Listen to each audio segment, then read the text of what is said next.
नेपाल में नई सरकार के गठन जो है वो हो चुका है। अंतरिम सरकार के गठन में सुशीला कार्की को वहां के प्रधानमंत्री बनाया गया है और सबसे अच्छी बात है कि उनकी पढ़ाई लिखाई भी भारत के बीएचयू में हुआ है।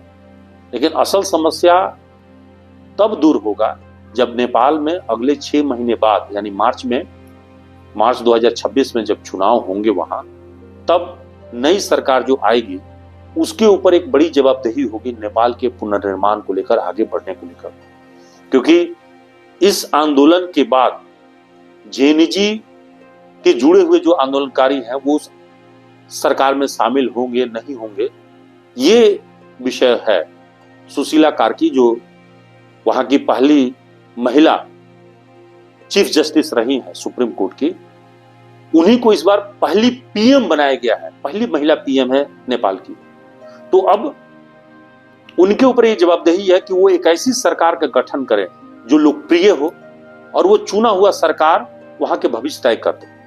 क्योंकि नेपाल में अभी तक जिन लोगों की सरकार बनी है वो आम जनता के हितों पे खरा नहीं उतरी, चाहे वो देउवा की सरकार रही या प्रचंड की सरकार रही या पिछला वाला ओली की सरकार रही। ये सभी इस वक्त में नेपाल में ही सेना के नियंत्रण में कहीं किनारे है। हालांकि वो अपना काठमांडू से जगह शिफ्ट करके पोखरा जाने की तैयारी कर रहे हैं, क्योंकि उनको अभी भी खतरा है कि कहीं वो नजर आएंगे तो आम लोग जो है उनको निशाना बना सकते हैं। लेकिन माओवादियों की जो सत्ता थी नेपाल में वो खत्म हो चुका है। तो जाहिर है कि लेफ्ट के खत्म होने के बाद राइट का मौका है कि वहां पे सब कुछ राइट हो और भ्रष्टाचार, बेरोजगारी, ये सभी खत्म करने की जरूरत है। क्योंकि जेएनजी का आंदोलन में मुख्य रूप से इसी बात को लेकर था। नेपाल के जो युवा हैं वो इस वक्त में बहुत परेशान है रोजगार को लेकर, और देश के बाहर में मतलब 60% से ज्यादा युवा इस वक्त में पलायन कर रहे हैं। या तो वो भारत में नौकरी करने को मजबूर हैं या फिर वो दूसरे जगहों पे जा रहे हैं।